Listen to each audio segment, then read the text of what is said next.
good. Yes, drop that beat. I take it like this because I'm going out of cross pop. Oh, Knox. He didn't want me doing that. Knox. That was good. I like that beat. Handel had it pretty much right. Yeah, I'm just giving some post-mill. Post-mill. The urbanization of post-mill. I don't making know. it a little I don't know better. if that's. It's the live show. Hey, y'all, welcome to Cross Politics on the Fight Laugh Feast Network. Jenny, Pastor Toby, Knox, Sharon, Water Boy, Water Girl. It's good to be with you guys. Also this is known the as- most watched show of the year. Not the most watched, but it's one of the fun. It's one of the favorites. Yeah, it's one of the We faves. always hear a lot of good feedback. Yeah, Fab Fave. So we hope you guys have a fun time with us. Before we get into this, Merry Christmas. Merry Christmas. Yeah, before we get into this, Okay. it was my year to do the presents. No, And, it wasn't. No, This no, one- it We wasn't. have Yeah, them it was. too. Yeah, we have Who presents does this here. go to? Give that to me. Go and give it. Okay. Oh, wow. It's something heavy. Oh, yeah. Uh-oh. Probably some liquor.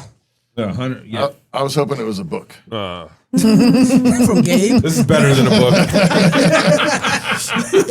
Don't I mean- speak such blasphemy. I was just asking the questions. Hey, are we going to So, do we presents? know- We'll do this. Go We'll to do this open- first. go to We'll do open this first. first. Go to open We'll do first. it There we go. first. Yeah. You know, Merry Christmas, brothers. Okay, thank you. Thank you. Yeah. Oh, yeah. This is good Christmas right here. Good doctor.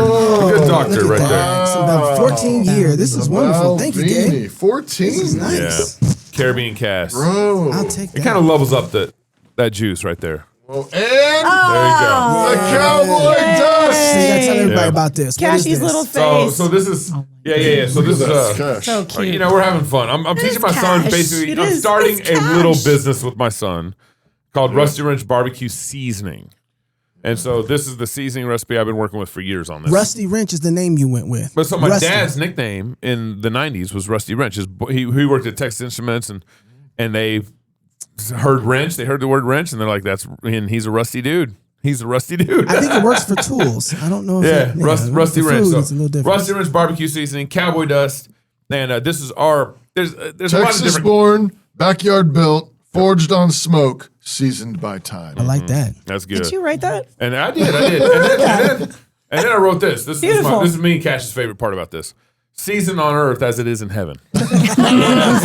I like So that. there you go. That's post mill right That's there. post mill right there. So Use this that for Sabbath. Yeah, is for real. cowboy dust. It's great. I like it on tri-tip. I like it on pork shoulder, burgers, even eggs. It's good So on. those would be It's good on. eggs. It Oh is. yeah. It's good on almost everything. Yeah, it's kind of an all-purpose kind of barbecue seasoning and everything. So, and the way the cocktail, I tend to like to add a little more salt. So Okay. but I tend to over salt compared to how people like Garlic the salt. powder, kosher Yep. salt, That's right. pepper, smoked paprika. Yeah, that's smoked paprika. Mm. Yeah, I can taste the smoked pepper. Yeah. I've done that smoked paprika on deviled eggs. Yeah. You know, Yeah. so but that's That's just deviled eggs. Yeah. yeah, I know. Yeah. But this takes it to another That's not level. bad, Yeah. Gabe. That's actually really good. Yeah. Thank you. That's really good. We've enjoyed that I've been doing that for years. It's got a little kick in it. It's pretty good. I like that. And then we're gonna do different flavors. So I'm teaching Cash. I taught him so I made. Where can you buy this? Eventually, we'll have a little website up. We don't have anything up yet. No, it's supposed to be up by now, but our website stuff's broken. And we're You know why I fixing it. like this? Because as somebody who smokes a lot of food, you can put the level of salt on there that you Yeah, want. that's right. You can put your first round of salt That's on what it, I then you like can come to do. back, and then you got a lot of good seasoning and flavor that goes over the top of it. I mean, I like to dump on my tri-tip. yes, That's right. I like to dump on my pork shoulder. this is and this is everything. legit. So, I mean, you make that. You give it a layer. Yeah, Because that's- it doesn't oversalt it because exactly. the salt's pretty. Exactly. I that. like how we're like more impressed by the cowboy dust The than the Belvini. Belvini. Oh yeah, well, that's something everybody can have, right? So we'll have our website up here. It'll be rustywrench.com. And So everybody needs to check out we're Rusty gonna, Wrench. Yeah, rustywrench.com. And then we're gonna we're gonna have a extra garlic seasoning. So same blend, Yeah. but more garlic. More and then garlic. We're That's gonna do kind good. of a spicy, kind of cayenne pepper, add kind of you can kind of Yeah. we'll do different kind of cocktails there for the About to sneeze. seasoning and everything. Yeah. It's gonna be got up really in the good nose on a the little There you bit. go. So Merry Christmas. So we got a little gift too. Okay. Got that, honey? Shannon's. This is the Shannons. Is it a book?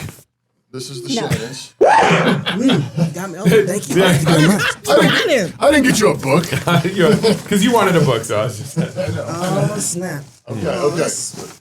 Okay. Teddy Grahams. Okay, there's some Teddy Grahams. Okay. Yeah, there That's you for go. your kids. That's for the kids. The best. Yeah, That's great. That's great. Something for daddy. Snacky snack. Yeah. And keep going. Keep going. That's not all. I don't need to stop here. No, Okay. there's one more. One more. Oh, Basil Hayden. Nice. There you go. Oh, this is legit. Okay. A chocolate Santa. A chocolate Santa. Oh, And if I could put scotch on this Christmas morning. so he's got the white Santa and you got the black Santa. Oh my god. But we gave him the chocolate cookies and we gave you the vanilla cookies. Just to keep things kind of diverse, you know? Yeah. Diversifying. DEI, you know, a little bit of DEI. This I is see. perfect. Thank you for that. So Merry Christmas. you We've- guys. Yeah, you can put the liquor in his head. Actually, I might just do that, actually. He's like, don't mind if I do. Make Santa happy. Mary. You make You know what's Mary. funny is I was actually going to get I wanted a big coffee mug. Yeah. I wanted Oh, did you? I did. And I was going to go to Rose Hours and get one, and here Bro. it is. There you go. That's perfect. Yeah, has been chocolate Santa. Now, the older I've gotten, the bigger the mug I want. Coffee mug. Yes. Oh, You yeah. know? Yeah. I get our Christmas mugs are pretty big. So I'm curious, where the pictures come from? Bree, our producer, was it Bree? Was it you? Bree and Alex. Bree and Alex. Me and Alex. You guys did these pictures Producer for and us? secretary. Yeah. Thank you. So these are pictures from our past show. So we've been doing Cross Politic. We're actually our 10th birthday is going to be coming up in September. Yeah. Yes. So we're going And into our so 10th year. 10 years. And then we've done 7 conferences in 6 years, something like that. Yeah. And so we got pictures of our Ark Encounter every year after. I think this happened the first year on accident, but every year after our conference is over, I pull all the kids up on stage and I take a picture. And Knox, if he's available, he comes up and takes a picture. And so that's what these are. That's the Ark Encounter. Yeah. This one is our Fight Laugh Feast. That's at Rocket Town.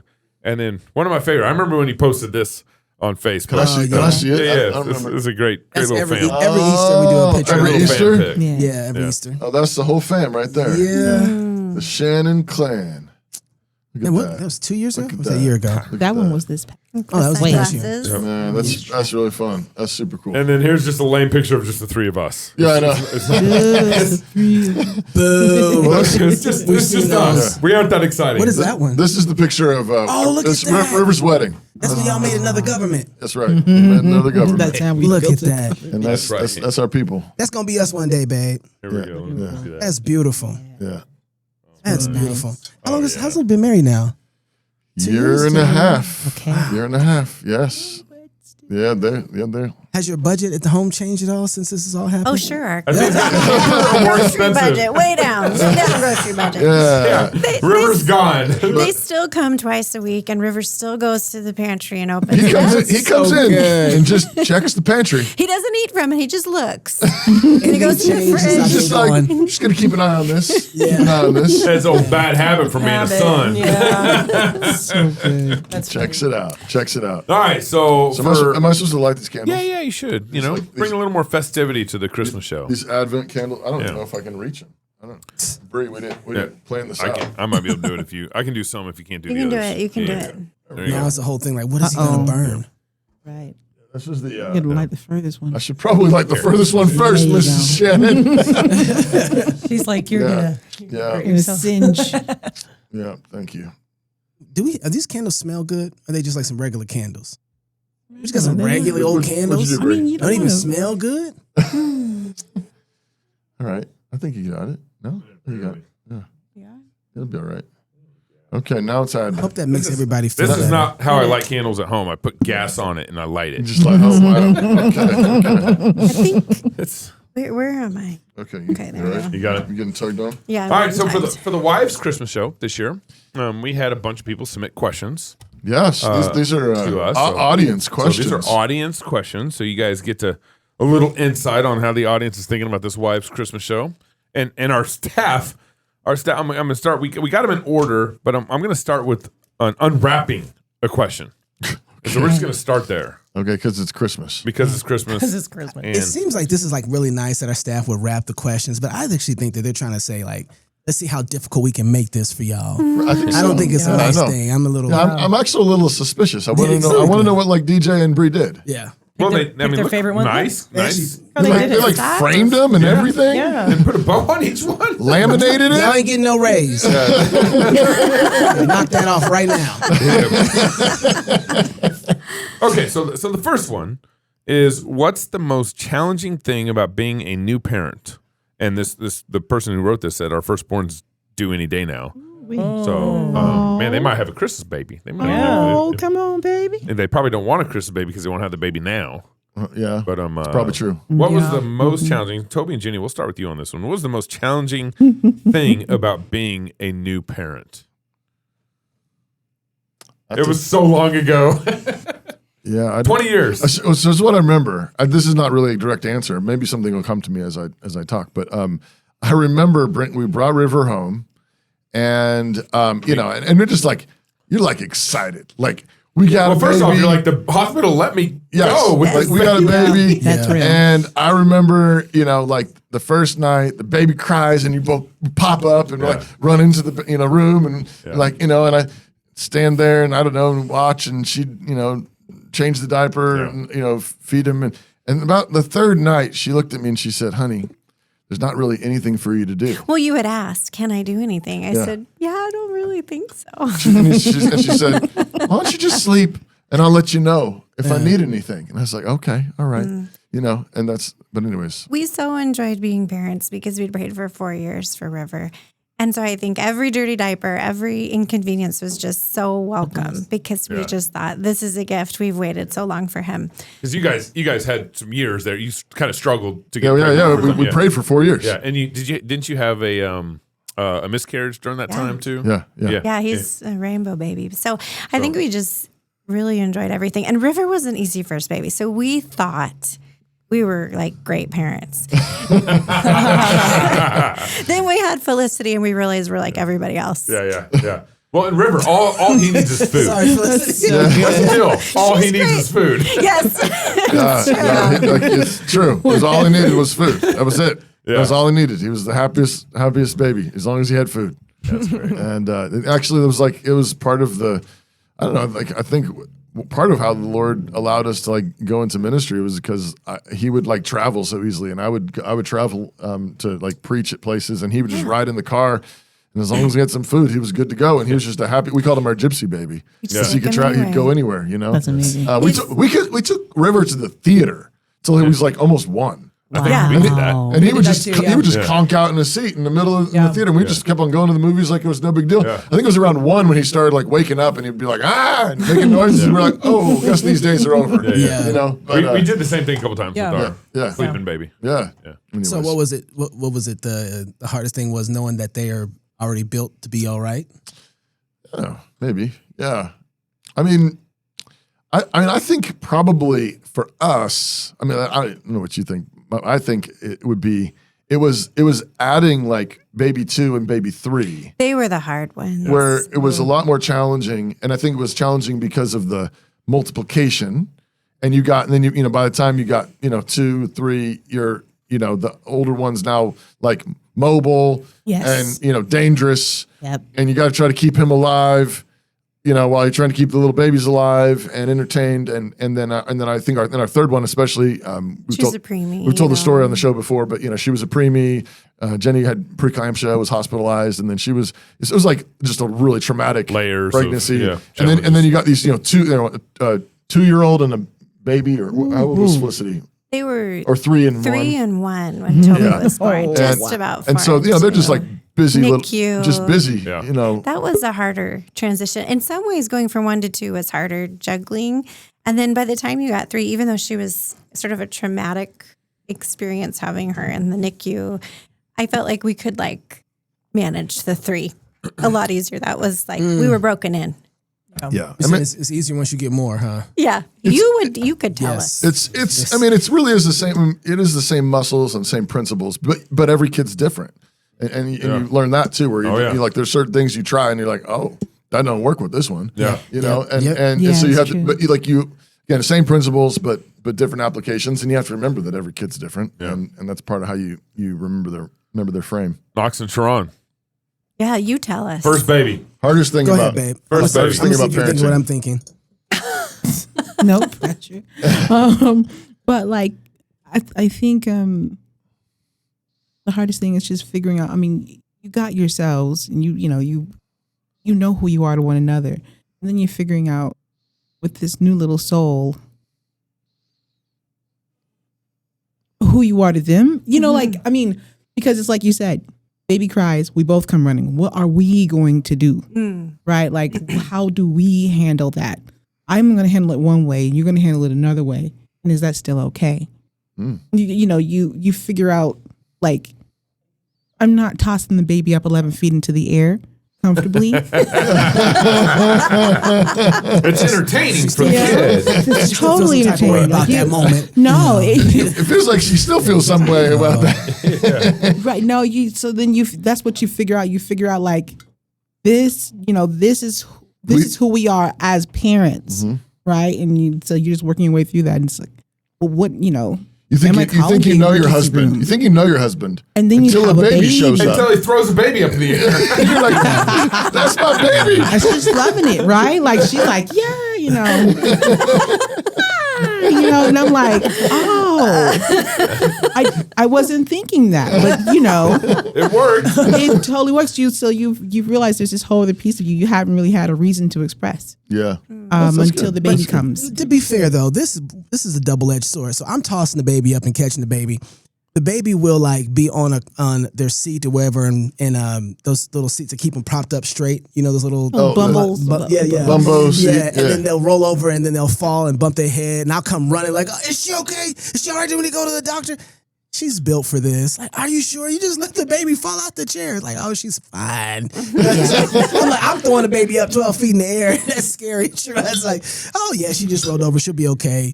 But the thing for me was not necessarily when they were first born. It was the discipline to the child at around 2. Like, when do we start implementing? Oh yeah, you got to figure that out. discipline? When does this baby? When does discipline start starting with the child? That was hard because when you got them from newborn to 2, you're working, and we're like, okay, we're approaching terrible 2s. Everybody talks about that. How do we engage with the discipline that we know? Can't go paddle. That seems like that's too hard. What do we need? And actually, it was Kirk Cameron that reminded us. Yeah. We were hanging out Kirk with him and his Chelsea. wife. Actually, I was filming with him and his wife, and he's like, I was telling him kind of what we were going through. I was disciplined as a kid. I had spanking, so I knew we were going to be spanking. That wasn't a question. It's just, when do you start doing that? Yeah. And Kirk was like, "Oh, I know what. Stay right here. I got something for you." He ran outside, and that joker pulled out a switch. In California. In California. Those things are illegal in California. Pretty much. Pretty much. That's a gun. Yeah. I was right. like, I had some type of way about it when I saw it. I was like, oh, that thing. Because I know that thing. It knows me. PTSD switch. Yeah, switch. And he handed me this switch, like, this is going to change your life. And I was like, oh, I forgot. That's right. There is something before you get to a harder paddle or whatever. Like, the switch, first time obedience. Yeah. And so we had Alex. She was hitting 2, 3. Alex was 3, DJ's 1. Yeah. And so it was right around that time. It's like, when do we start doing this form of discipline? And we were reminded, and that set a wonderful trajectory for us. That was the most difficult thing, I think, about coming a new parent, is like, how do you start disciplining your child's heart when you start seeing them fall away? It's like, okay, I know you talk to them, but at some point we need spankings in here. It's like, when do you start spanking? And it's like, well, there's levels of spanking. Right, there's taps, there's conversations, there's switches, and then Pinches, whatever. Yeah, absolutely. There's ways to do it, thumping, and so that was the biggest thing. That's the thing I remember. It was the most. huge. Yes, Trying to figure out, do you know what I'm talking about? Because they can go, Yeah. and they know full well what you mean. They know full well, but they'll go, What? What? what do you mean? I have no idea what you just said. They do know. They know very well. A lot more than you think. Yeah, they do. Yeah, and if they don't, you're going to teach them. yeah. Right, so there's no reason not to be implementing discipline. But that was the biggest challenge, was when do we start implementing the kind of discipline that we know, and what level is valid for where they're at, for where their hearts are, the kind of characters they are. Yeah, we wish we had some of the teaching that you and Jenny will do a lot of times. You'll talk about those little bitty years like that. It's super helpful because it's hairy. I don't know what I'm gonna do. Yeah. Did I overdo it? Did I underdo it? So it really just helps to have practical parameters. You say, oh, just run the plays. It's like, run the plays. Yep. Right. Run the place. Teachers. Yeah. Yeah. So It's that really was good to have the reminders. took us to our oldest was 3 before we understood that. Yeah. And so she remembers when the spanking starts in the house. When her world came apart. Right. She was like, what is this? Yes. This is what obedience is? Yeah. Wow. She's like, back in my day. She's all 18 now. I'm back in my day. Baby. Okay, the question is, what's the hardest thing? Most challenging. Most challenging thing about with New your parents? first, with your Starting first. new parents? Yeah, new parents. I actually think for us, our first was the hardest. I think she actually was probably our sassiest baby, but also for at least you can say what you think, but I just felt like I didn't know what I was doing. I mean, I felt I was disrespected when she's 2 months old. I'm pretty sure. She was our sassiest. None of our kids were real challenging. I wouldn't say none of them were like mega tantrum, nothing like that. But she was probably she probably got the most spanks, I would say. But also, I think more than anything, I just didn't feel like I knew what I was doing with the first. You know what I mean? You just don't feel really confident. We had real challenges figuring out the feeding thing. Yeah, she didn't eat well at the start, so it was Andy didn't always, produce am I milk starving well. her? Am I not? There was a lot of stress and worry with the first one that I just did not have with the other two. So I feel like you just get more experience and you calm down a little and you just don't worry about the small stuff as much once you get through that. The poor guinea pig, I always tell her, I'm like, I'm sorry. It's real. You're the oldest. I've never done this before. But I think that's what I would say. And I guess I would also say, for me at least, one of the biggest challenges becoming a new mom was because I was a very busy, working, doing all these things. I was out of the house a lot. I ran just kind of a booked, fast-paced life, and a baby will really shut that right down. And I had to, and I knew it, like I was, trying to like emotionally prepare myself for that. But I think what I had to do is I had to redefine what productivity was when I had a little baby, because it's just, that's real. A ton of time at home. Everything kind of takes a long time, especially with your first one. You're kind of, you overpack, everything's slow. And you're just, you don't get all the things done in a day, not even close, that you would, before that baby came. So I just had to remind myself, and Gabe had to remind me, like, this is productivity, and who cares if your living room's a mess? It's real. And who cares if you didn't check this checklist off, because you just aren't gonna at the start, It's true.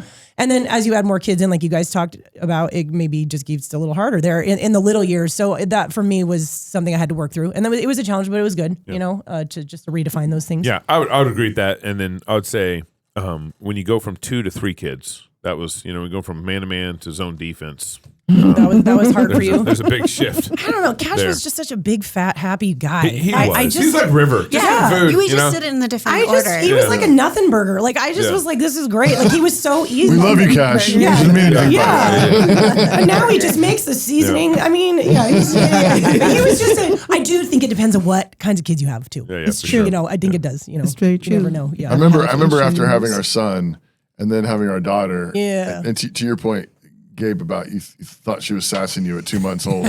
I remember her being like, I don't know, probably like 4 or 5 months old. And I can't even remember what happened, but I realized, like, she started crying, and I realized she's offended. Yeah, right. Yes. Like it And was. they I are. was like, this is a different kind of like River was never offended. Like his feelings were never hurt. He was just like, I'm hungry, or that hurts. Like that was it. But it was like she was like, I'm like, oh my goodness, she's offended. Yep. Like her feelings are hurt. Yeah, It's it's like a she's different not cry. hurt. I was just it was a different cry, exactly. And I was like, oh different. my goodness, this is a different creature. Yeah. Yep. And so I know what you're talking about. Oh my Okay, gosh. so we're going to go back to number 1 because we're going to do kind of some order here because that's what Toby likes, and then I like the chaos. So back to number 1. Knox and Sharon, we'll start with you guys here. What were the 3 things that convinced you to marry your husband, Sharon? Oh. If you don't have 3, I understand. I have. The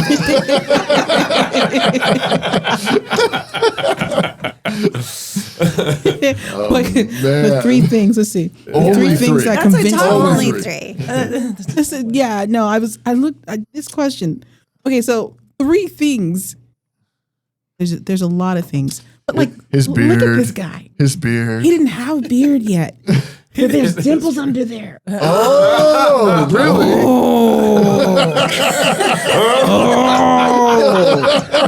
I can only thank my parents for this. I have nothing to do with that. That's one thing.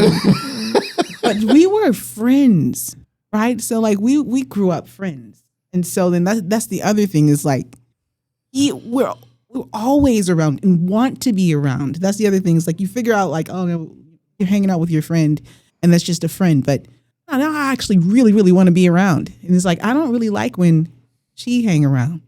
You know, like it's like that's different. So like there's a change there that happened along the way. And it's like, no, it's kind of a mine, you know, like, mine. You got to do something about this mine because he's not mine, you know. But he's a hard worker, always was a hard worker. And see, there's not just three things. Hard worker. We agree so much about the Bible. Dimples. That was number one. Dimples at Bible study. You know, like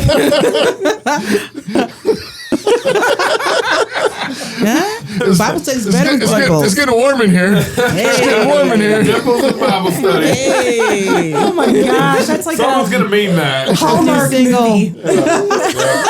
Yeah. Someone's gonna start a podcast about that. On pure flex. Yeah.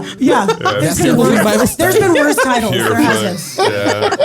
Yeah. Yeah. Oh my goodness. But like, yeah, like, you know, I realized I'm like, you know, we were really good friends. I had this really great looking friend who I really figured out like, okay, I really can respect him.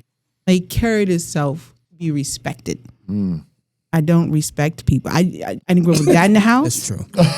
Okay, like my dad and my mom separated when I was 4. You know, I didn't have a guy in my life who I actually respected. That was a new thing, very, very new. So I was like, I'll follow this guy. You know, this guy can lead me to the mailbox and beyond. There you go. First, you gotta get to the mailbox. There you go. Yeah, yeah. You obviously got her there. Here's the dimples and Bible studies. Dimples and Bible study. All right, Jenny. Yeah. 3 things. 3 things. Well, you started with dimples, so I'll start Yay. with his hands and his feet. All right. Cross politics after dark edition. Right now. What about what? Don't ask questions. Let it sit there. She's just gonna say it. That's all. Okay, that's it. So good.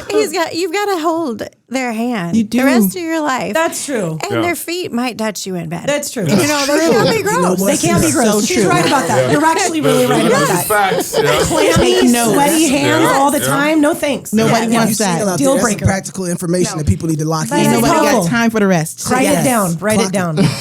I actually noticed in high school. I was like, oh, he's got a nice hand. Well, there you go. So Good job, Toby. I didn't know. Guys. I didn't even know. I don't even How know. did you do it, Toby? It's really- How did you do it? How have you done You it? know, I was born. A lot of hands exercises. My mom and dad. Heck, you know what's interesting is River has his hands, but not his thumb. really? Yeah, he's got my thumb. Okay, now I'll be looking. River. Yeah. That's attention to detail. Yes, I'm a little bit weird about hands and feet. I love them. Love them. So 2, I think I've loved how he loves to surprise me. Even to this very year on our 25th anniversary, he totally got me with a trip to Maui. I had no idea. I cried and I didn't think we were going to do it. We've got kids in college and, you know, just life. And we got to go to Maui, but you started surprising me way back in the day, you know, we went to our senior, I guess what do they call it? Like a protocol. Prom or Yeah, it's something. like that. Yeah. And he said he was going to come pick me up in the family minivan. And he used to shop at Goodwill and would show up like in golf pants. And so I was kind of bracing myself for what this escort was going to look like. And he showed up with a tuxedo that matched my dress and a limousine. He went in with some friends. So totally Bull's trying surprised to me. impress. Ball out then, Toby. The one. Perfect. Ball out. Hey. But Better have nice feet. Get over that. So good. and it was way too young. That was way too young. But you know, Was it though? I knew I wasn't to marry. God was good. Yeah. God was good. My the dad time. said he saw my face and he said, I think we lost her. Yes. Yes. We lost her. Nice. Those are great. So it was just surprises over the years, always for holidays or gifts. I don't know if I've pulled off a surprise quite as well as you. And then the third is just a little more serious. I think even back when we were young, I knew I could respect him, his mind, his intelligence. I knew there's a lot going on in Toby Sumter's head. And I love that. You need to marry a man that you respect and that is smarter than you. And, even though I was we take classes together. And it's funny, the only 2 classes we actually took at the same time were biology and chemistry. Is that a sign from the Lord or what? What chemical cocktail was being So good. That is priceless. Okay. funny? Yeah. You guys study together? No, I didn't think he was a serious student, but he's way That's actually smarter part of the than me. point. So Yeah, so we didn't have a lot of classes together, but I don't think you cared so much about A's, and I did. But then, we got into college and seminary, and you're way smarter. Yeah, I was not a great student in high school. Yeah. And so I was pretty, I sort of covered it with a faux like sophistication, like I'm into the things I'm into. Right. But part of it was just But laziness. you were paying attention because we took the AP history test. I took the class and I got all A's. He took the class. I don't know if he got A's or B's, I think I got a C. but then he passed the exam for college credit and I did not. That tells you something. I knew how to check the boxes. Anyway, so his mind is intelligence and hands, the feet. When you know. That's awesome. Yeah, I like this. That's I like great. this. All right. That's All right, let's get to question number 2. Annie. Oh, you don't want me to go? Not so fast, Gabe. Not so Okay, fast. it's what got you to. What were the number 3 1. things that convinced you to marry? Okay, that convinced you to marry your husband. Okay, I mean that is hard because there's a lot of things, But I would say If you don't have 3 things, it's okay. Annie. I have 3 things. I have a lot of things. A lot of material to work Okay, with over here. You know what I'm maybe- saying? Okay. It's white Alabama sauce. Top 3. I don't think that would be on the list because I love it. Yes. But I don't think I had that until I didn't have your that. dad made it. Yeah, Your it was dad some that point. started that. It in was our family. introduced to me later, but that would be like top 5 probably. I love that sauce. I make it all the time. Okay, I'd say probably biggest things. Number 1, he was an athletic guy and a goofball, but Was. still She said was. still is actually very athletic. I'll take that. Very athletic, but also took his faith very seriously, and that was an interesting combination to me. And I really because you met one or the other, and you didn't meet both. So that was, I mean, Someone who's so serious about their serious. faith or athletic. But no fun. exactly, Or And- goofball. yeah, but like not both, you know. So Yeah. he's a really interesting combination in that way, and I think it still surprises people sometimes, you know. And I just really that was a good one. And then I will also say he's really affectionate. And that was a big one for me.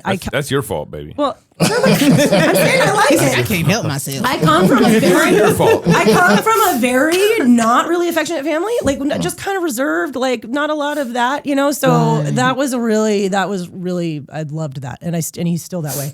And then probably the last funny, one, it's a big one. Oh, I've at times in our marriage, I've told her, "Hey, will you just grab my hand? Will you just like especially when we were early married. hold my hand?" I was really bad. I really liked it, but I was really bad at doing it. Like, because I just Yeah. wasn't, Yeah. which is the case for, I think, a lot of girls sometimes. I think it can be. But anyways, Yeah. I really needed it and I really love it. And I'm really glad that you're that way because I think it's really great for our daughters. But anyways, the last one, honestly, I think one of the things that convinced me to marry you was that I felt like you could like beat me in a fight, or like at least like we could really fight. I'm like I couldn't walk all over you. Like I felt like you were up for it. It is Yes. real. I mean, I still am. But I really was a fighter. Like I just did it. I knew I couldn't be with someone who I would just Steamroll. yes, Girl, yes. And I knew I was like, okay, this guy can take it. This could work. So that was another one. There's others, but those are my big 3 that I can think of right now. That's the whole design. Way to go. Those are good 3, baby. Thank you. That's very sweet. thank you. Yeah. And thank you for remembering the affectionate thing. You know what I'm saying? You know? Poor guy. Take the win, So Gabe. sorry. Take So sorry. Okay. All right, Gabe, I'm ready to the next question. Okay, you I'm go. ready to the next question. Yeah. Okay, how would you encourage men to find wives in the current climate? What is the proper way of getting a girl to go on a date with you? Man. I think Gabe, you and Andy get to start first. Okay.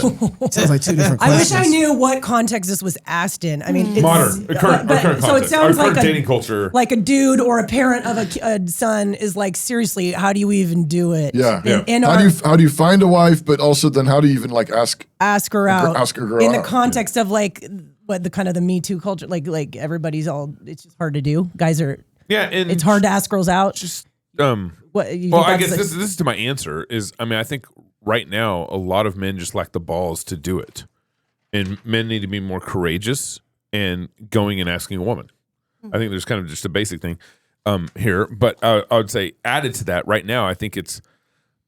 My guess is this question is also coming from a little bit of difficulty of even finding a Like- good I know, church yeah. community or community where there's some good potential Right. marriageable women. a lot of I think maybe part of the current climate thing is I mean a lot of women have been brainwashed by feminism. Right. Yeah. That's Yeah. kind of what I. So it's like there's a like career mindset, there's a boss babe mindset, Yeah. there's a I don't even know if I want to have kids Yeah. mindset. Yeah. Or I don't want to have kids till I'm 30. Yeah, I mean, so I'm guessing maybe that's part of the current climate. I mean, even in a lot of like PCA churches and SBC churches, like so-called conservative churches, it's not necessarily the norm. Like they're teaching their girls, like you're going to get married and you're going to have kids and you're going to make a beautiful, a wonderful home for your husband and support him, and that is actually relatively rare. Yeah. And I think so. I think that's part of where the question's coming from. But- How would you encourage men to find wives in the Yeah. current climate? Yeah, I mean, number one, it's like you got to find churches, colleges, conferences. Like you got to find the bastions where like-minded women are going to be. Yeah. Right. Where's And the well? You would think that'd be at a where's at the your well? church. Yeah. Yes. Where's the well? Yes, Sharon. I think that's what you got to do. How about some biblical typology up in here? Where's the whale? I think that's what you got to do, and I think you got to not be embarrassed or shy to like literally be open about. That's the fact that you're looking for that, and like take recommendations from people you trust, That's true. friends, other and And this is why everybody needs to go to the Fight Laugh Feast conference. I mean. Yeah.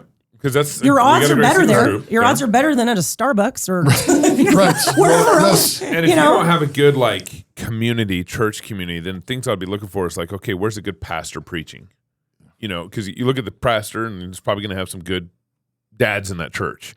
So maybe kind of look at the pastor, look at the church, look at their, obviously look at the fruit. Always look at the fruit. I always look at the pastor's kids. And now I'm at the point where I want to see the pastor's grandchildren at this point, see if they're good. That's real. The other thing is I think you want to how do I say this? And but let me put it this way. I actually had a call with C.R. Wiley this week about this. Yeah. And I've had single men approach me a lot this last year, probably more than normal, just saying, hey, I'm just looking for a wife. Do you know any good women? Man. And these are kind of older single men, probably like 28 and older. And C.R. Wiley is actually, he said, when I talked to him this week, because I was talking about this problem, I said, I was trying to, anyways, I was talking shop with him. He's like, I'm actually probably going to start a business helping young men because I've had so many conversations with CEOs, Yeah. single CEOs. Yeah. And so C.R. Wiley just started this whole chat group. Yeah. With just guys, me included, and some other pastors and everything, trying to kind of network and trying to help this problem Right. from a kind of. So I'd Reach out to C.R. reach out to Wiley. me, reach out to C.R. Wiley. Hey, find I some mean- guys who are connected. Yeah. That I heard, can help. But that's I heard- kind of an older group. I heard Yuri Brito's also working on something. So Yuri's working Yuri, on okay. a CREC, I think, connection website for singles. Yeah. And he mentioned that in the group that we're in. So. No, I want to hear from Knox and Mrs. Knox. Go ahead, babe. After you. I think you said something the about question- finding the well. The question That is, was how good. would you encourage men to find wives in this current climate? I'm so sorry, y'all. I know. But no, I think to you guys' point, like that is what you do. I'm so sorry. I'm so glad I'm not a guy right now trying to do that. Yeah. But like, I think you do have to find where the good stuff is happening and see it. Like it's literally like going to go get water right now. Where is she? Where is her well at? If she's got a good fountain head, then she may be, what you're looking for. So like the churches and good schools and good Conferences. What do you do? Yeah. I'm still Yeah. on the looking down the tunnels of that. My kids aren't quite there. Yeah, I think there's a 2-part answer to this. One of them is preventative, and then one of it is having to deal with the fallout of it. One of them, so the preventative side is if you're a parent and you have kids that are 15, 16, 17, or 12, you need to make sure that you're in a place where you know you have potential people rowing in the same direction that your kids can find spouses for. Yes. Yeah. That's you are parents. You're responsible for making sure that your children find good spouses. That's right. So that's number one. Like we need to be mindful of that. That's good. You can have opportunities for jobs all over the place and find money that to take care of your family financially.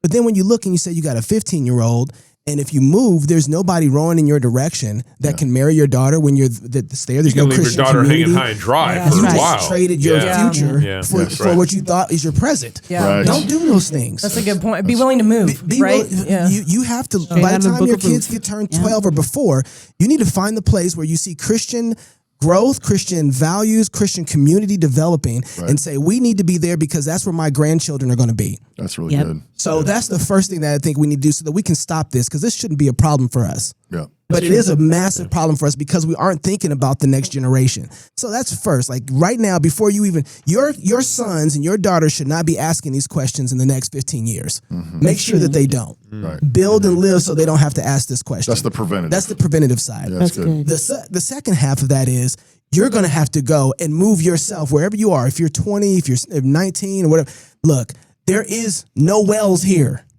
So you're going to die Right. because you don't have water. Yeah. Go to where the water is. Yeah. Yeah. Right? Like if there's a Christian community that's flourishing, it's like that's where you go. If there is a famine in the land, are you going to stay where you're at and die, or are you going to go to wherever the people are giving out food at? Right. Right. Like, where's the food? Where's the opportunity? Where's the work at? That's where I'm going to go. Yeah. And I think people are not, one of the biggest mistakes I've made early on in my marriage was not moving and making decisions for my family early. I was making decisions off of what was financially advantageous. Yeah. It is better to financially struggle with the opportunities that are there for your kids in the future. That's right. good. That's very good. Right. Like, good and, point. and so like right now, if you're a single man and it's like, well, I can only work at McDonald's, or I can only work here, or I can only work there, and I might have to live in with somebody's couch until I'm able to find, we'll go do it if the opportunity for a bride is somewhere around there. Right. Right. Like that's way better than like, I got all this money, I got all this, and I can't find a woman. I can't even, it only makes it harder for you. And I want to add a layer to this because I've seen this happen, I would say, especially the last 2 or 3 years, where men kind of in their, later 20s, maybe early 30s are kind of starting to get bitter towards women because they couldn't find one, or all the ones that they found were liberals, or all the ones that were closet liberals, or whatever the situation is. That's real. And then as they got older, they just, screw it. Yeah. I'm just not going to find a wife. And so it's almost like the Nick Fuentes thing is like you can just start getting bitter towards them. Yeah. And so maybe Toby, I bet you'd have some great thoughts on this, but I'll just receive whatever challenge God has given you in this area with joy and don't get bitter. Yeah. Yeah, no, I was thinking, maybe I can put this like in an image that men would understand, but like, so it's like you go hunting Yeah. and there's no deers in your field. Mm-hmm. What do? You keep walking. You keep walking. Yeah. You go find the field where the deer are. Sometimes you just pour deer pee on you, and it kind of helps you in the Okay. hunt. All right. Gabe. That- It might be because of how you smell. Merry was- Christmas. Merry We're Christmas. going to take this That's away what from real you. hunters do. Get over here. I'm just saying. No more of The that. analogy. It's a metaphor. It's a metaphor for Let me something. let me change the I picture. don't know what it is. New metaphor, Pastor. New metaphor. You're at a fishing hole Yeah, we go. and there's no bite. No fish. Pour fish oil on you. We are not. I just want to Sorry, say Toby. right That now, was really you should be encouraged. That man is married. Won't he That's just do to the it? point. No deer pee or to the fish point. oil. Do it. There is hope. There is is Oh my hope. goodness. Jenny flinched. I didn't even. I'm used to it. So good. So I mean another thing. So I agree with everything. I think you have to. This is ground zero for building civilization. Yeah. And of course, we understand that God, providentially leads in the way that He leads, and sometimes He leads people the long way around. And that's his blessing on you to have that experience, that life experience, the work, whatever.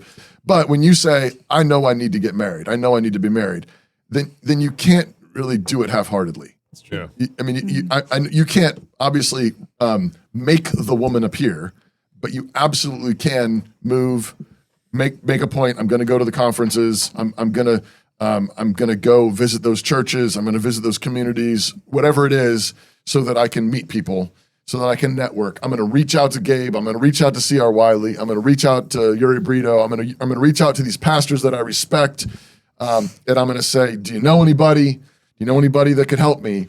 And you got to have the humility to do that. You just absolutely do. Gabe, you're absolutely right too.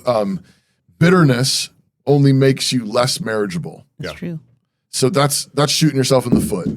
And I get it, and I understand, especially, maybe you had some bad experiences, you had, women, girlfriends or whatever that, that treated you badly, were just not good people. Or maybe there were some good women that turned you down and rejected you or whatever. I mean, I understand, like these things can happen.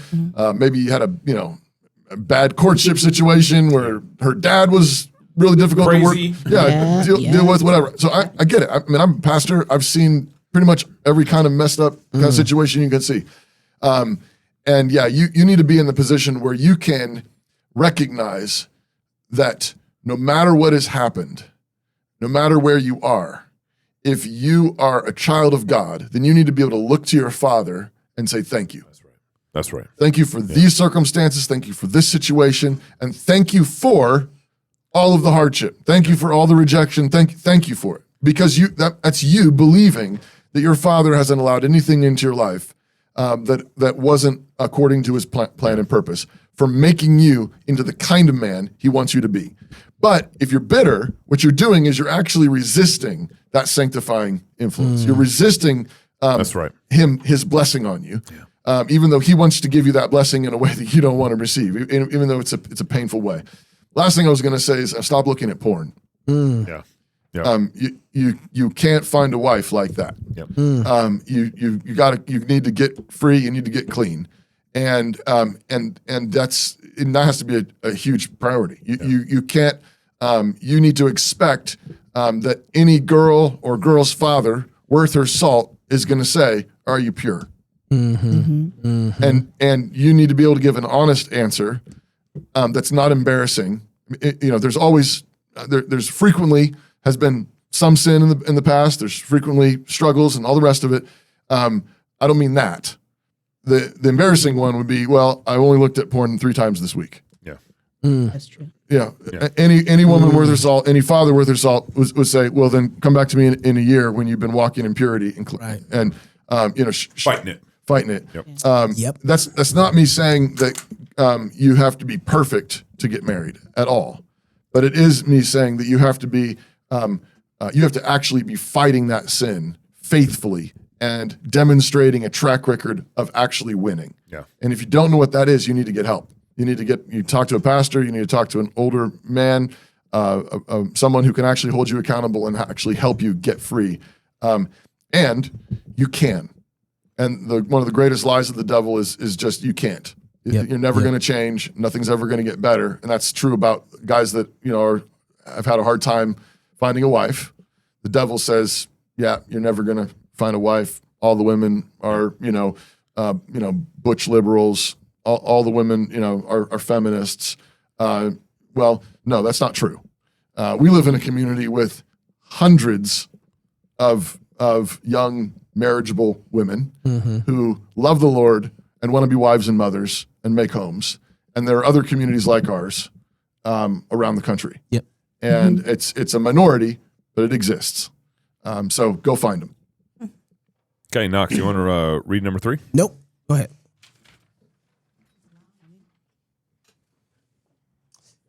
How do you make the transition from just a young wife to also now a young mother striving for godliness and obedience?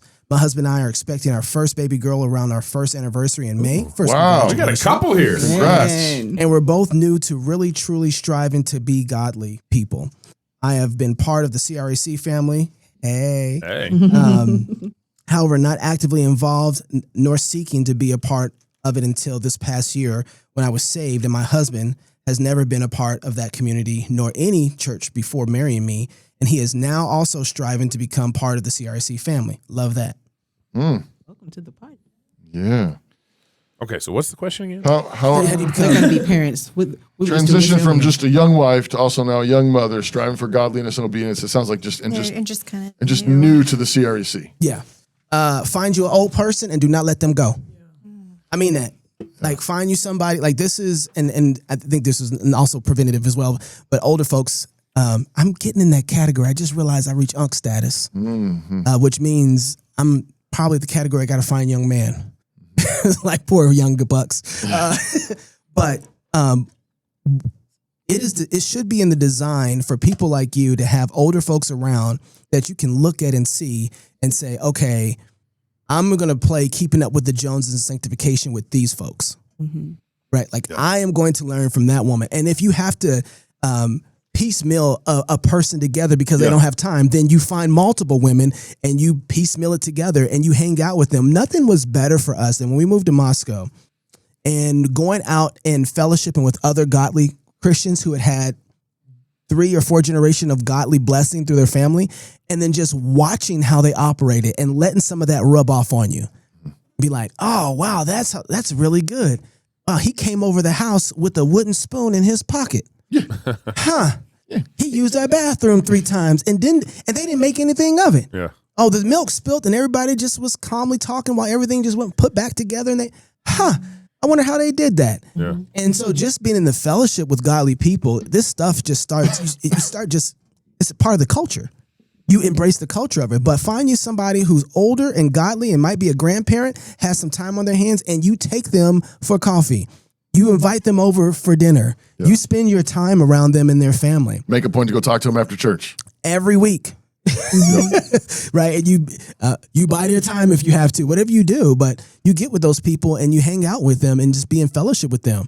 You know, I think that's hugely important, and that's the best way to get it, especially if you don't have any family that you're already it's pouring into your life. And if you're at a CREC church, I mean, all the CREC churches I've ever been at are really great at hospitality. Yes. They're really great at like fellowship meals after church, or, you know, small group dinners at people's houses, or love hospitality in homes. And so I would say, you know, it shouldn't be that hard to be able to like reach out to people, have them over, go find them, sit next to them in the potluck meal. But I think Knox is right. The other thing I want to say in that too, sometimes we come into environments that have strong cultures and we wait for the people who are in the strong culture to do things to invite us in. Yeah. Don't wait for that. No. Do not wait for that. They are busy. They are busy. They're doing their thing. They're faithful. They're faithful. Exactly. Yeah. You make it your point to say, I'm going to be hospitable. Yes. So who can I go invite over for dinner? Yes. And then you start inviting them over.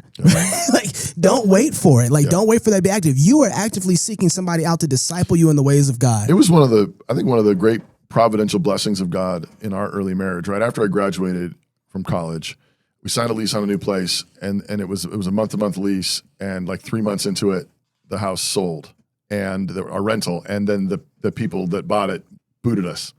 And it was like middle of the school year, which is not a great time for finding a new rental around here. There's not a huge rental market. Mm-hmm. And by the providence of God, we ended up 20 miles north of here in Potlatch. We rented. There's this one house that it was way bigger. It was a house, a whole house that we got to rent that we wouldn't have ordinarily been able to afford. And the landlord was merciful and gracious enough to let us pay less than probably they could have charged. But we lived there for about a year and a half, something like that. And it was like just providentially one of the best things because we were young, newlyweds, didn't have kids yet, and we had all this room, like 3-bedroom house. And a dining room. And a dining room and a living room and all this kind of stuff. And so, and there was a little parish community up there in Potlatch around our house. And so we started getting to know those families, and a lot of the kids in the community would come and congregate at our house, and Jenny would make cookies and all this kind of stuff. And then we started having people over, and we're just like, we were like, I don't know, 21, 22, something like, we were just really, really young, no kids. And then we started like on the church email, there'd be like, so-and-so's coming into town looking for a place to stay. And we'd be like, I guess we could have them over. Yeah. And we would have people stay with us, and we met some older folks that way, actually, that were like old enough to be our parents. Like we would host them in our house. Ed Iverson. Yeah, I remember. That's how we first met him. Like we had Ed and Paula. Well, not Paula. He would come on his own. Oh, just Ed. Okay. He made us soup. Remember? He taught us how to right. make chicken and spinach soup and wow. the chambers. Yes. Okay. Yes. Yeah. Anyways, Anyway, but we would have people stay with us. We'd have people come over for dinner, and it was. But exactly your point. Like, for us, it wasn't like we were being like super godly or something. But it was just sort of providential. But I would say it's don't feel weird about inviting people over who are older than you, and just do it. Yes. And don't wait for them to do it. Yeah. And I learned. I don't think I was like an amazing cook or housekeeper. I mean, it was very simple, but I think I learned to cook and serve people by just doing it. Yeah. And you figure You out had it scheduled. You yeah, had to yeah. do it. Yeah, and you figure things out that didn't work, and you try again, and you have to have a good sense of humor and realize like, oh, that didn't work. That wasn't a good idea. We're ordering pizza tonight, guys. but I mean, it usually worked, which it did. Yeah. It totally did. All right, so I opened one, and it's actually number 4. Okay. Where we're at anyways. Okay. Perfect. Okay. So what were the discussions like in y'all's marriages early on to deal with husbands not being home a lot due to work and wives having to tend to children when they were infant ages? How does that look now after many years of marriage? My eyes have gotten so much worse. So basically, young, newly All right, married. Gabe, you and Andy go first. Go ahead, baby. Yeah, well, I remember when our kids were really little was when you were at MZ and you traveled a lot. Yeah. You were gone a lot. So I remember dealing with this. And I mean, of course, it's a challenge. You have 3 little kids and your husband's gone for a week. And then you'd send me a picture of a palm tree. Yeah. And I'd be like, Don't do that, husbands. Don't. I Don't do that, remember texting you back, please do not send me those. Yeah. But of course it's a challenge. I guess. And you aren't. I wasn't sending it to like. No. I was exhausted. He was like, I want to traveling. share this with you. Yeah, I was just like, hey, here's a nice picture. Enjoy it, And I remember being like, don't. And she's got don't 3 send me kids that. under 3 years old at home, and she thinks I'm at the beach having a blast. Yeah, no. When I'm like in my business suit, just happen to have a dinner at the beach area. Yeah, no, everything. I guess, okay, what I would say is, no, I mean, obviously you have to manage your expectations. You just, if you, I don't know what their work situation is like. I think sometimes. I was traveling 50 to 80,000 miles a year. You were traveling a lot. When our kids were younger. Yeah, you were traveling a lot. So, number one for me, surviving that, like discipline was a really big deal. Like we really, I really needed. Right. I just needed a house that was not chaos, and I needed my kids to, relative to their ages and their abilities, I really needed them to obey. And this includes sleep training. This included how we went to the grocery store together, like all of it.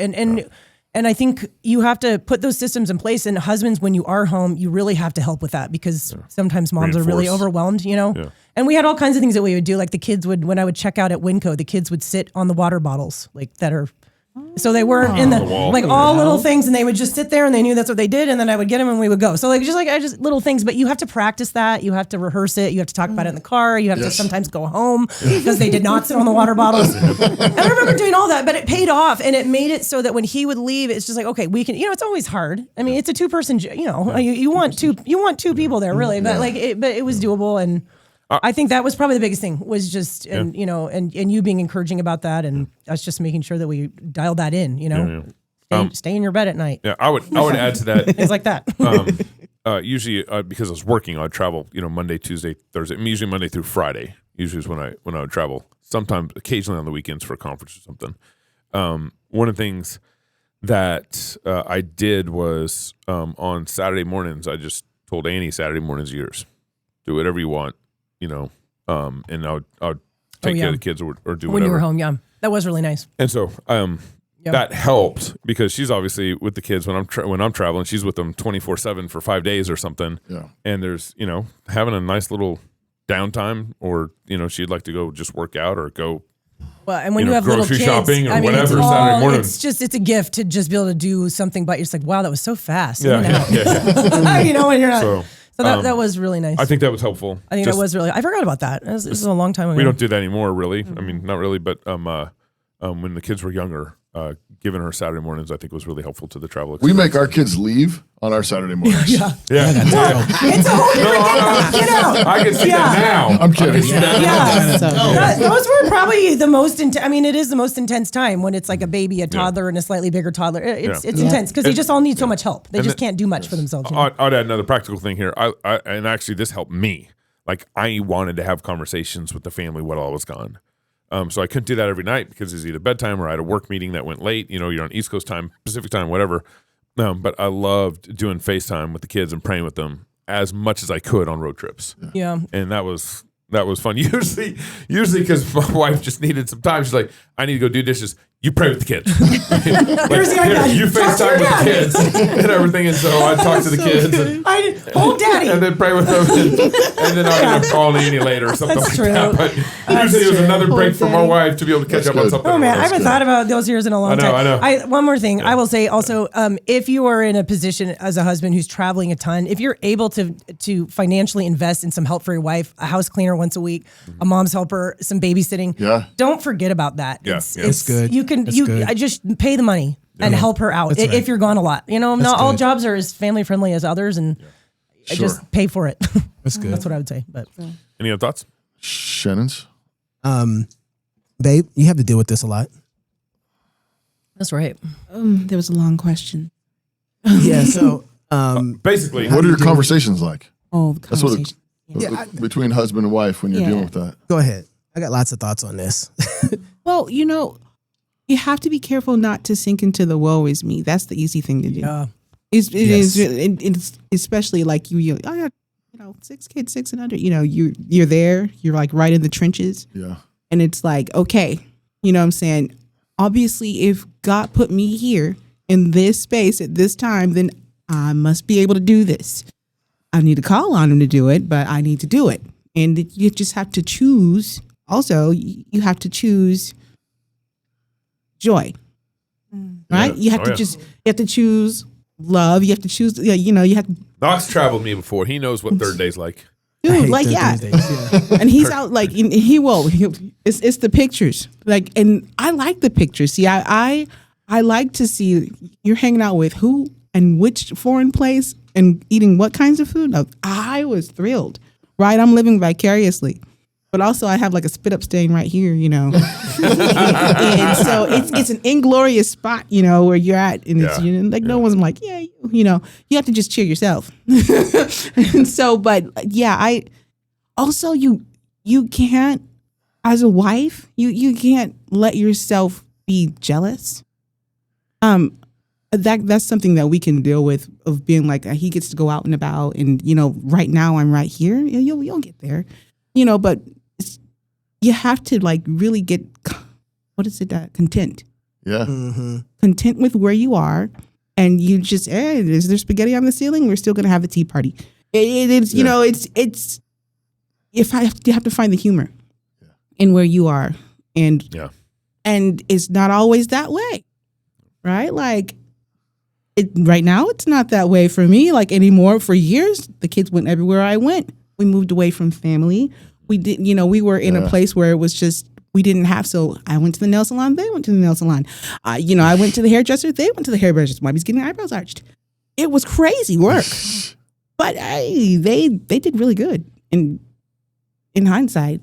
So, Yeah, there's a couple things that I was concerned about when I was leaving, was that everything was in order at the house. So that there was times where I remember the shopping, and we've talked about it before, but Sharon would go shopping, I think right when we had 3 kids, and then as soon as they entered the place, everybody was split. Pew! And she's like, I am sitting In here. the store. They entered the store. So the first thing I want to say is, like, this is war. Just remember that this is war. Okay, everybody needs to think about that. And so, and I'll come back to that. But so everybody was split, and then I would be at work that day, 1,000 miles away or something like that. And like, hey, what's wrong? I'm trying to talk to you, and you're like, hey, I went shopping, and your kids ought to be a good idea to play hide and go seek at Walmart. Now, this is war. And she reminds you, your kids. Right, your kids. Those children. And now, if this is war, I'm on the battlefield. I'm fine taking bullets. I'm out dealing with clients, whatever. And I'm here. My wife is having a problem at home. Yeah. Right. that's like, we got a problem. So then I know that I need to come home and I need to deal with the kids and their obedience and respect for their mother. And there's some things that I haven't taken care of that they don't feel like they need to honor mom, because they don't do that when I'm there. So then obviously I haven't taught them to respect their mom well enough. So we're going to go practice this. We're going to go run the play. This reflects on your Let's fatherhood go to Walmart, and then everybody splits. It's like, all right, now let's go to the bathroom. Right? So, because here's what we're not going to do. Walk into Walmart, you're going to put your hands on the cart, and you're going to walk with mom until she tell you to go grab that off the shelf. That's what we're about to do. Right? Okay. And so we worked that out until I could call and be like, everything was great at Walmart today. It was wonderful. I'm great. But my whole point is that, like, when your husband is out there and he's in battle, because that's what he's doing, especially when he has to travel and work outside of the home, he is in war. And when a man is on the battlefield, if he's distracted, he gets killed. And so he needs to have a certain type of focus on that field. And knowing home is not taken care of will distract him, and he can drop the ball in multiple ways.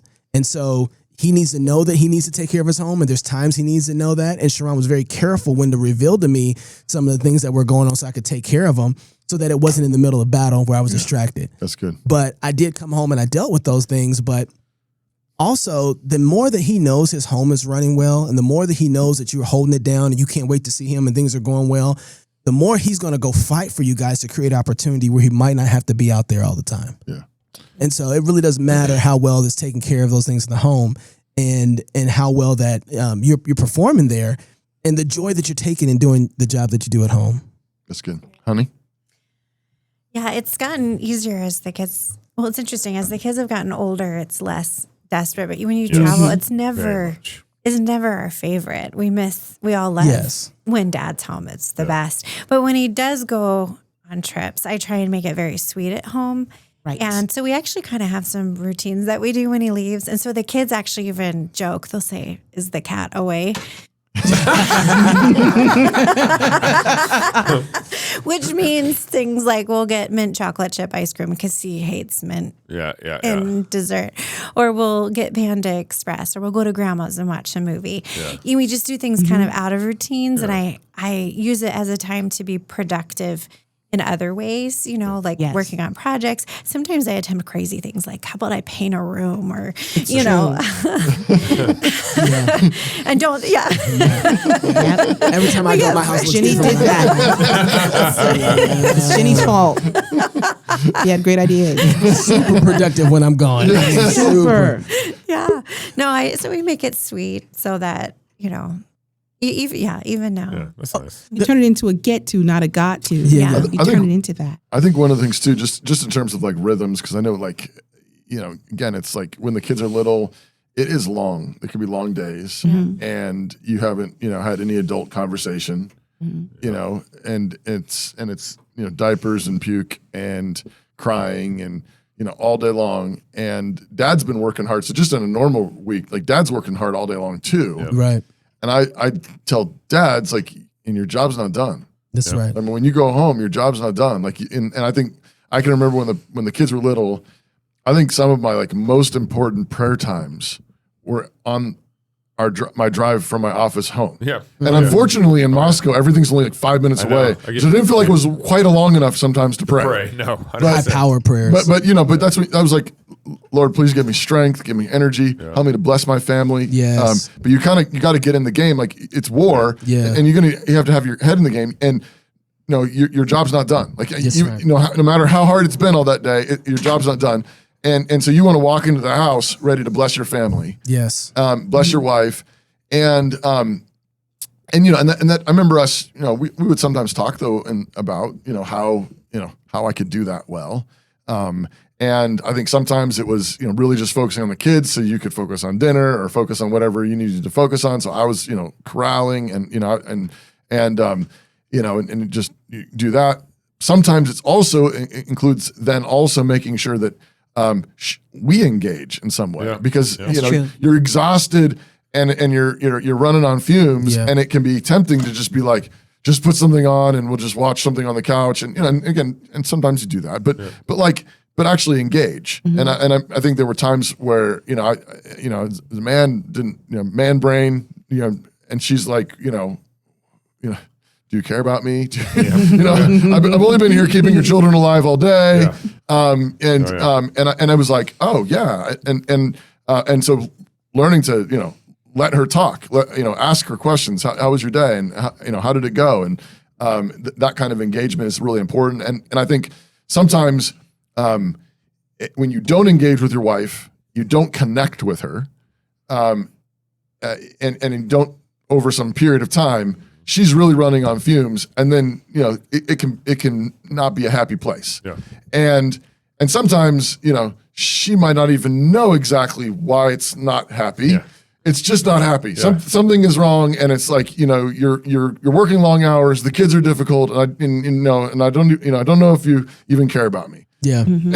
And what she needs is you to sit down with her and say, "How was your day?" Yeah. And oh, wow, and that happened, and then what happened, and oh my goodness, and and like relate to her. 1 Peter 3 says that husbands they need to dwell with their wives in an understanding way, and that is actually a really important clue to men about how to love their wives. Like, women want to know that you understand what they're going through. Mm-hmm. That's how you communicate love to them. Is that you? And this is actually part of the way that you demonstrate the love of Christ to them, because Christ is our great high priest. And what does he do? He sympathizes with us in our weakness. He knows what we're going through. He loves us perfectly because he knows exactly what it's like to be like us. Mm-hmm. And so a husband's job is to love his wife like that, and make sure she knows that he knows what she's going through. And that's and you can do that. And if you do that in key places and you make a point to do that, I think that helps fill a wife's tank. She feels appreciated. She knows. One of the things we've talked about over the years also is just us feeling like we're a team, making sure. And I think some of that also means I have to remember to tell her stuff about what's going on in my life, so that she can appreciate what I'm doing at work and appreciate, why was I late? Why did I need to work long hours? What was I doing? And different wives maybe need different things and so on. But just that was part of her feeling like, okay, I know my man is in a war. He's fighting. This is how he's fighting. Right. Yeah. And so she could cheer me on better knowing what I was doing. Mm-hmm. Okay. Very, very good. Last question. Okay. We've actually only gotten through half of them, like not 6 even half questions. Yeah. But this is the last one. This one's going to be a little different here. So number 10, I'm going to skip down here. How can others do some of what you've done to take over their towns for Christ? So we'll end our wives' Christmas show here. So basically, Moscow Mood, how can communities build in other towns and take over their town for Christ? While not assuming that we've done that here in Moscow. Right. Yeah, I guess do what you've done. I think part of the thing that I always want to underline is the fact that this is a project that's 40 years ish. No, 60. Well, Jim. Well, yeah, okay. You're I was going off kind of Logos ish. Yeah, but no, it's been. But it was. That's right. Jim Wilson. 15 or 20 years before that. Yeah. So I mean, we're talking 50 to 60 years in the making. Yeah. Mm.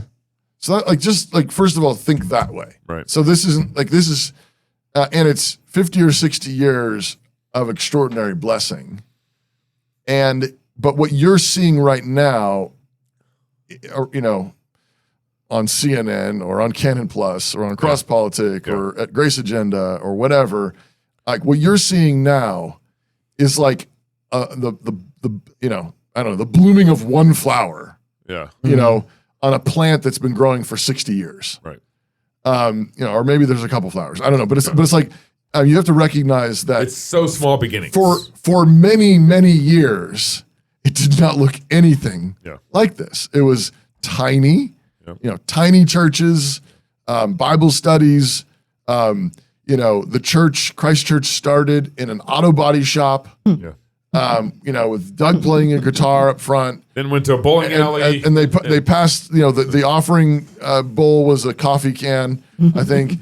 They had to, I was reading. I just reread Productivity this week. So good. And Becca Merkle writes the foreword for Yes. it, and So good. she says, some self-help guru books, she says, I don't know if I can trust these people, how much of this is just you're just trying to make money off of trying to give advice. She says, but I'm an eyewitness to my dad's productivity. Yeah. And Listen to that line. and says, I would.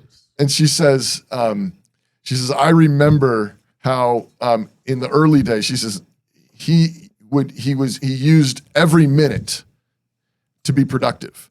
And her example of that was how that they what are you doing, Gabe? Just get my wife water. Oh,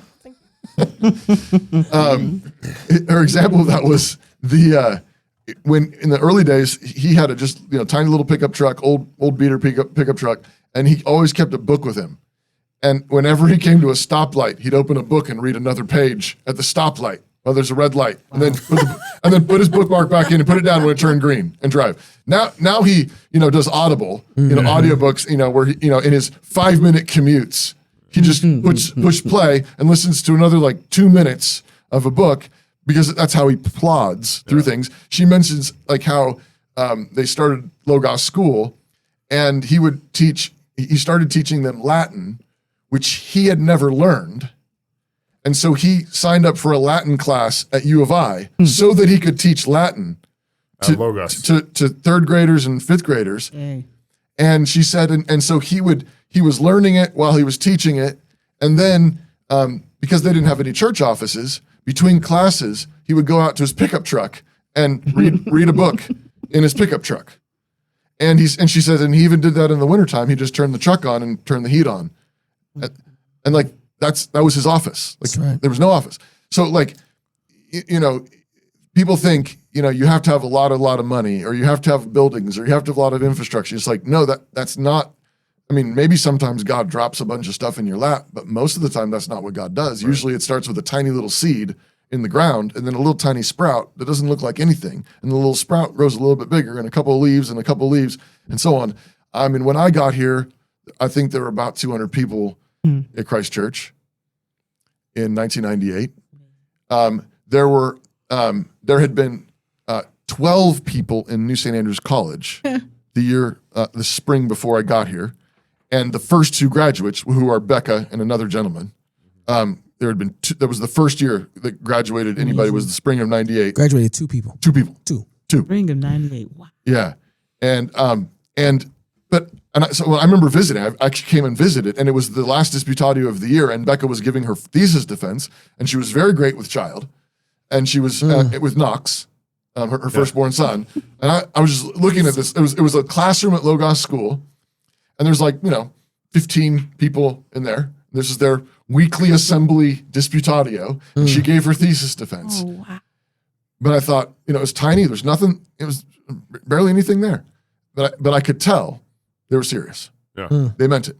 And so that would be the thing so I would say, tons and tons of prayer. Yeah. And then just a willingness to do what it takes to do it, with whatever you have.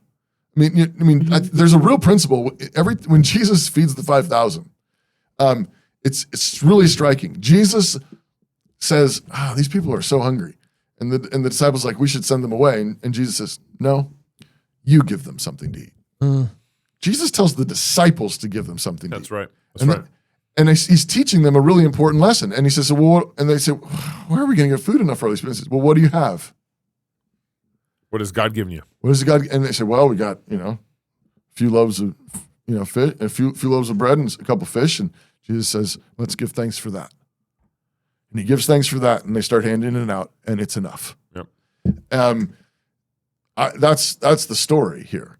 Part of this is also faithfulness to the Word of God. When there's been sin, and there's been a lot of sin in Moscow, what we didn't do is we didn't freak out, right? And we didn't panic.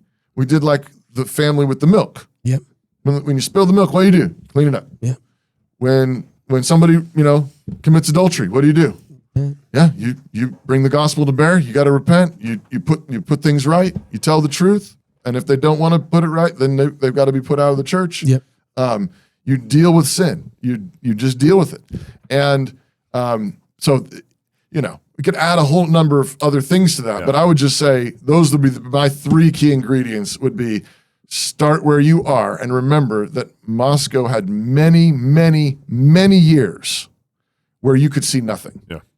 It just looked like some random little, College town, evangelical Baptist church with a couple hundred people, Right.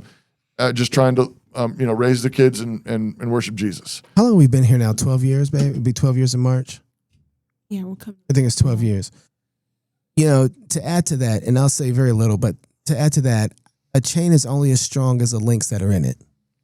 And I think people take for granted how important sanctification and holiness is in their own families, right? Like Moscow is made up of many families that, from what I've noticed, take the gospel seriously, take covenant reality seriously, take raising their kids seriously, take giving their kids a Christian education seriously, take sin seriously. Mm-hmm. I mean, if there's one of the things that's gotten Moscow in trouble more than anything else is the fact that they take sin seriously. Yeah. And that's something that I've been watching, but they take it seriously even in their own homes and they deal with it.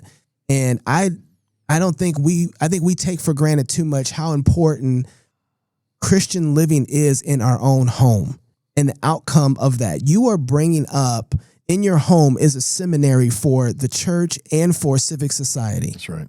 And so the people that you raise in your house, you are putting out into society. And so what are you giving to the society that's coming out of your home? That's not necessarily the church's fault. It's not necessarily the society's fault. It's what have you indoctrinated? What have you had faith to believe is going to be the formation of your children? Right. Mm-hmm. Is it the word of God? Is it discipling them? Is it catechizing them? Is it trusting in the Lord to save them and teaching them what to do with sin when they find it? Yeah. Like that is so important to building a community is how is the home? Mm-hmm. And so when I got here, one of the reasons we didn't leave, I had a contract to move to Moscow to work on films and movies. The reason we didn't leave is because I knew that I needed to be around whatever this was. And I knew that I needed to mature my family into whatever this culture was. Yeah. It's like, I know I need that. And it did make me say like, okay, I wanted to just be a part of the culture. It's like, I want my family to think like this. Mm-hmm. I want my family to be inculcated with Christianity. And so then my focus became, okay, how do I get this in myself, in my people? Yeah. How do we start living? It's like, how do I make my home Moscow? How about that? Right? Like I don't have all the authority out there that everybody else has to govern the city, but I can govern my own home. So then what does it look like to be really Christian and covenanted in my home? Can I do that? Right. And it's amazing. That's what Moscow is. That's what it is taking those things serious. You got it built from the home. I mean, look at Pastor Wilson's kids. Yeah. Mm-hmm. That you don't get that on accident. Yeah. Mm-mm. Right? You're working to get that. You're trusting in the Lord for that, right? Yeah. And then it bleeds out into the church. Right. Then it bleeds out into other families. It's like, that's where it is. It starts there in the home. And it's like, if you can covenant with other people who are like that, that's how you build that. Right? And it's like taking the gospel seriously in your home. And it's like, let's build Moscow there. Right. Right? Yeah. The reason we don't have Christian cities is because we don't have Christian families. We don't have Christian families. That's exactly right. 100%.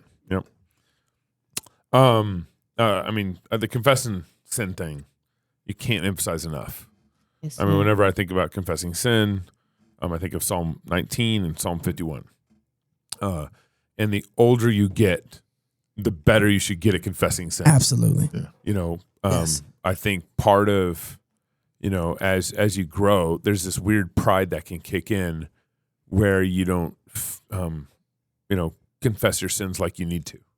You're kind of feeling pretty comfortable and good in where you've been at, or whatever.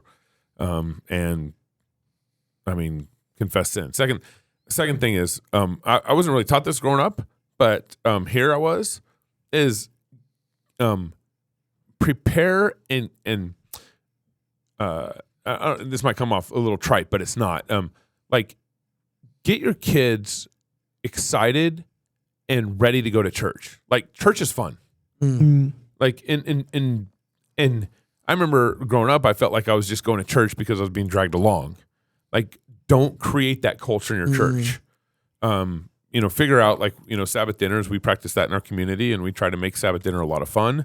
And so the kids are excited about Sabbath dinner, and that's kind of in preparation to get to go to church tomorrow. And so however you do it, I think a lot of this has to do with mom and dad's attitude is get excited about going to church yourself and get your kids excited about going to worship God. That paradigm shift, was huge for me coming here. That's huge. And so the other thing is, and this is hard to orchestrate, but you want to make sure people call you racist and call you Me Too, and come after you for all the right reasons. In other words, I remember when I first moved here in 2002, Doug was getting called a racist and getting called a antebellum South, want to reinstitute slavery, and I was 2002, 2003. I was up on campus, so I took a lot of that hit too because I was openly going to Christ Church and everything all the way through. And I remember like just reading Doug's books on it, doing my own research on it, reading what the Bible says about slavery and all that stuff, and how it became such a great vehicle and tool for actually talking about the gospel on campus. Yeah. What happens is, and so I'm kind of joking about the Me Too racism thing, but I'm not, in the sense that we've had those charges for 25 years, at least since I've been here. Yeah. And I remember talking to people outside our community, like, why does Doug even write on slavery? Right. Why? It's like, yeah, I agree with them, but to me, it's like it doesn't make sense to bring it up because people are just going to argue for all the wrong reasons about it. Yeah. And I understand what they were saying, but the problem is, and you're seeing this even now today, Doug went on CNN and they asked him about the 19th Amendment. Doug went on CNN, they asked him about slavery and all that stuff. And I saw pastors on Twitter saying, I would never answer these questions in an interview because it gets it off the gospel. Here we go. But my experience, especially at University of Idaho campus, was every time it came up, it was such a great vehicle for evangelism. Yeah. Because everyone knows that the reason, or the people that are asking those questions, they're asking for either two reasons. One is because they're just trying to throw bombs at you. Right. The other people that are asking it, which I think the CNN gal was a little more serious about, was she wanted to know the answer. Yeah. The Bible. You seem like such a nice guy. Yeah. Right. And the Bible supports slavery. What do you? I think she really wants to know the answer. Right. Everyone knows the Bible's, doesn't just end slavery overnight. Doesn't preach that. Everyone knows that women need to submit to their husbands, and it's not some sort of subservient submission thing. And so I think a lot of people are genuinely asking these questions, and that's why they keep coming up again and again. I remember in the height of that slavery controversy, 2002, 2003, they had a town hall meeting. Doug was on the front page of the newspaper multiple times that year. Of our local newspaper. Just local newspaper, smearing whatever it was that they thought he was believing. And there was I don't remember who organized it, but there was a town hall meeting for just the community. Yep. Packed out the Kenworthy Theater for Doug to come and answer questions. And just answer questions. And so what I want to know from those pastors who say, I would never say that because that would get me off the gospel, how many of you at a town hall meeting have had your town clamoring to come to ask you questions about what you believe? About the Bible. I don't know of another pastor. Yeah. Maybe there's one out there, but it's very, very rare in our day for the unbelieving world.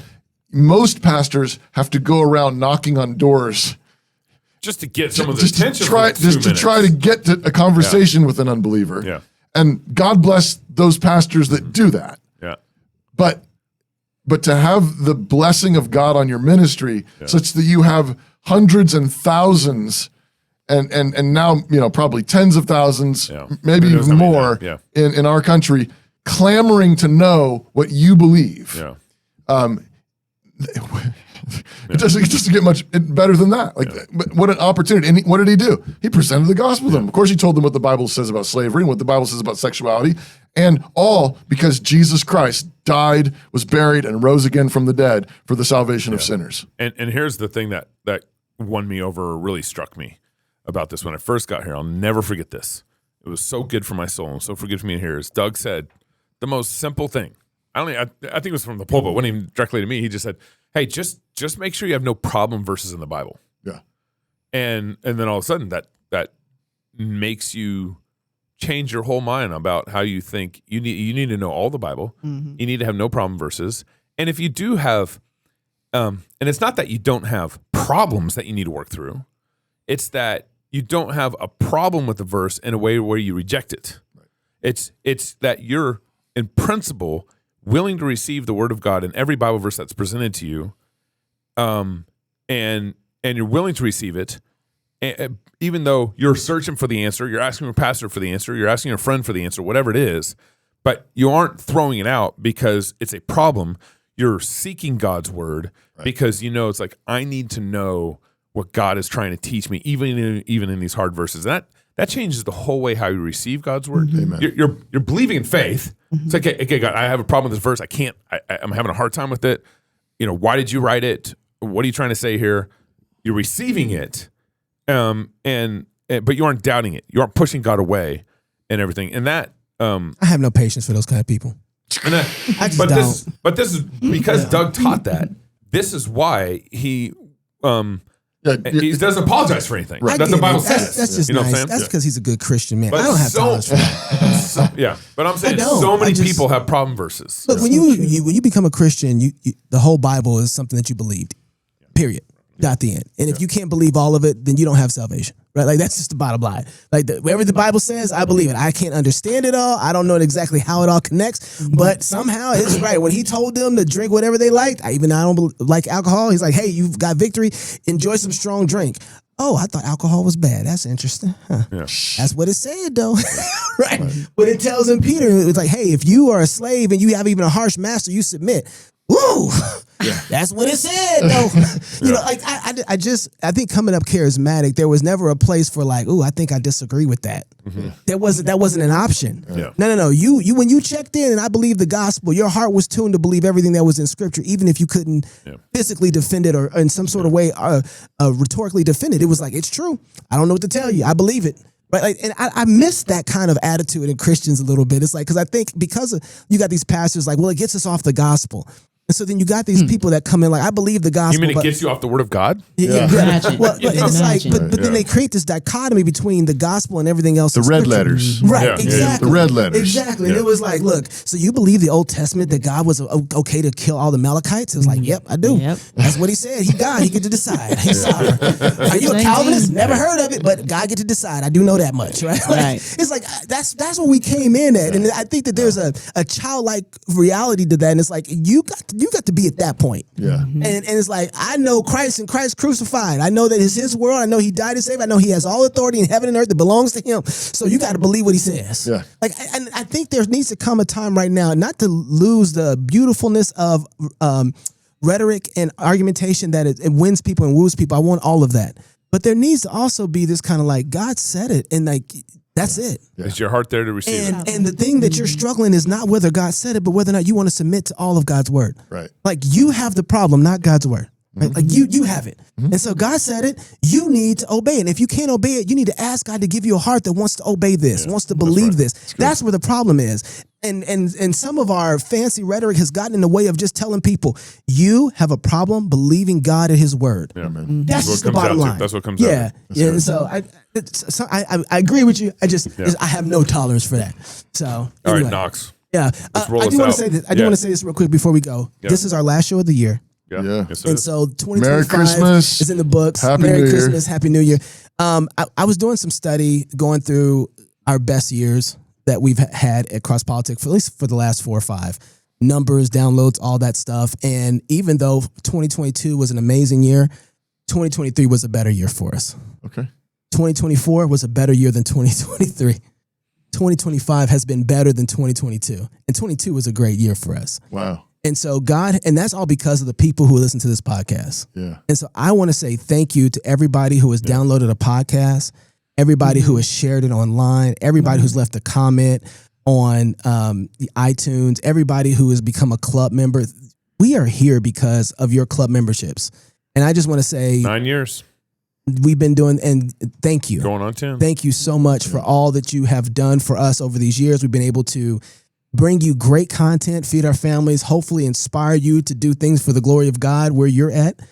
And we are planning this next year to just double down on that. And we want to bring you greater content that's going to bless you. And so coming the beginning of next year, we're going to do our 10, was it eight or 10 shows, I believe it is? We want to do 10, I think we want to do this for 10 years. 10 for 10. Yes, 10 for 10. The first 10 shows are going to be pretty unique. Yeah. Our goal is to try and go through and create content that is double rich, double blessed, and more saturated so that it can be a blessing to you. We're going to change the format just a little bit, but hopefully this format brings you better content that we've given you in the last 10 years. So that's one of the ways we want to say thank you for being a part of what we do. And also to say, like, if you want to see this grow, which I think you do because we had our best year in 2025, which is kind of amazing, right? Become a club member because I think this next 10 shows, Candace shows was kind of like a taster of what we wanted to do. But it's going to be a higher end production. It's going to be a lot more in-depth research content. And we're going to deal with some topics that are pretty controversial and help Christians think through these biblically. One of the best things we do is help people have a theonomic, political, Christian worldview. How does the scripture apply to this? And how does God want us to execute this in real life? And so that's coming up next year. I'm really excited for this turn. It'll only be the first 10 episodes. We'll see how that goes. Hopefully it weighs to bless you guys for and maybe more.